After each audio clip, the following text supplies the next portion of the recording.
Hi, it's Kirsten from WTI. I'm sharing my secret weapon for fighting breakouts. It's the Hanhoo Soothing Blemish Patch. So first of all, I love that this patch comes in 2 different sizes, so you can definitely have a variety there based on your needs.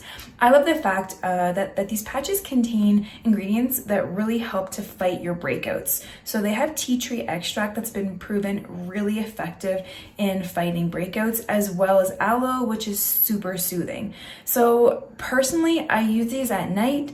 I put on whatever area I'm about to break out, and I find when I wake up in the morning, I get a lot less irritation, a lot less inflammation, and my breakouts heal a lot faster.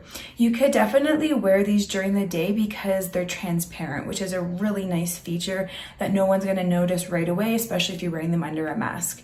So I think these are great to have around. They're so small and handy. You can slip this package anywhere throughout the day. You can pop it on, and at the end of the 6 to 8 hours that they recommend you wear it, you'll see that the patch turns white, so you know to take it off. So these have been so great for me. I've really found them super effective, and I know you will as well.